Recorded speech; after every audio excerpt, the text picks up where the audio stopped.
আসসালামু আলাইকুম। প্রতি বৃহস্পতিবার এবং রোববার আমাদের এখানে স্থানীয় হাট বসে।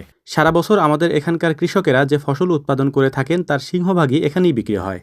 মজার ব্যাপার হলো সব ফসল সিজনে বিক্রি হলেও একমাত্র পেঁয়াজ এবং রসুন বিক্রি হয় সারা বছরই। আজকে আমরা পেঁয়াজ নিয়ে হাটে যাব, এ কারণেই হচ্ছে পেঁয়াজ নামানোর প্রস্তুতি চলছিল। আমরা একটা বিষয় আপনাদেরকে আগেই বলেছিলাম যে এবছরের পেঁয়াজ তেমন একটা রাখি করা যাবে না, অর্থাৎ পেঁয়াজ এবছর সংরক্ষণ করলে বেশি দিন টিকবে না। এর অন্যতম কারণ হলো এবছর আমরা যখন পেঁয়াজ উঠিয়েছি তার সপ্তাহখানেক আগে আমাদের এখানে প্রচুর পরিমাণে বৃষ্টি হয়। এই বৃষ্টির কারণে এখানকার ফসল অনেক বেশি বেড়ে যায়, অর্থাৎ ফলন অনেক বেশি বেড়ে যায়। যেখানে 52 শতকের 1 বিঘা জমিতে 100 মনের মতো পেঁয়াজ হতো, এবছর সেই জমিতে পেঁয়াজ হয়েছে প্রায় 150 থেকে 250 মনের মতো।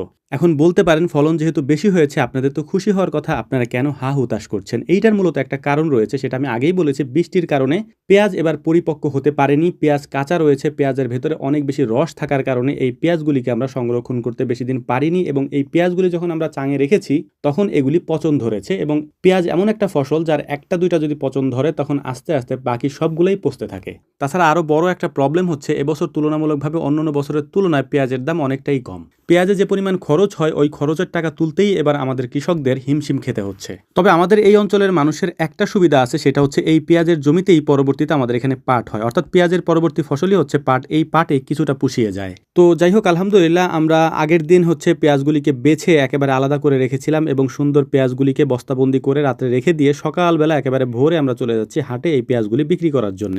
ভিডিও শুরুতেই একটা কথা আপনাদেরকে বলেছিলাম, পেঁয়াজ আমাদের এই অঞ্চলে এমন একটা ফসল যে ফসল সারা বছর বিক্রি হয় হাটে। এখন কিন্তু পেঁয়াজের সিজন না, তারপরও একেবারে ভোরবেলা দেখেন পেঁয়াজের অবস্থা, পুরো হাট ভর্তি শুধু পেঁয়াজ আর পেঁয়াজ। এই দৃশ্য শুধুমাত্র এখনের না, এটা সারা বছরই থাকে। হাটে গেলে বেশিক্ষণ আমাদের অপেক্ষা করতে হয় না, বাজার দর যেরকম আছে পেঁয়াজ আমরা সেভাবে বিক্রি করে চলে আসি। এই যে বড় বড় পেঁয়াজের স্তূপ দেখতে পাচ্ছেন, এই পেঁয়াজগুলি মূলত হচ্ছে ব্যাপারীরা কিনে নেয়, এরপর এই পেঁয়াজগুলি আড়তে যায়। আড়তে যাওয়ার পর সারা বাংলাদেশে এই পেঁয়াজগুলি ছড়িয়ে যায় এবং খুচরাভাবে বিক্রি হয় বিভিন্ন দোকানে বা সবজির দোকানে। তো আলহামদুলিল্লাহ হাটে আসার পর আমাদের বেশিক্ষণ অপেক্ষা করতে হয়নি। বরাবরের মতো আমাদের পেঁয়াজ বিক্রি শেষ করার পর আমরা টাকাগুলি এখান থেকে গুনে নিচ্ছিলাম। আলহামদুলিল্লাহ আগের তুলনায় কিছুটা দাম বেড়েছে, এটা একটা স্বস্তির ব্যাপার। এবার আপনাদেরকে একটু দেখানোর চেষ্টা করি আমাদের এই হাট। এখানে প্রচুর পরিমাণে পেঁয়াজ ওঠে একেবারে ভোরবেলা, যখন আশেপাশের দোকানপাটও খোলে না, সেই সময় আমরা এখান থেকে পেঁয়াজ বিক্রি করে বাড়িতে চলে যাই। আজকে যদিও আমরা একটু পরে এসেছি, এর আগের বার আমরা যখন ভিডিও দিয়েছিলাম বা আমরা যখন আপনাদেরকে দেখাইছিলাম তখন দেখিয়েছিলাম যে একবারে ভোর রাতের দিকে অন্ধকার থাকতে আমরা আসি এবং সকালের আলো ফুটতে ফুটতে আমরা পেঁয়াজ বিক্রি করে বাড়ি চলে যাই।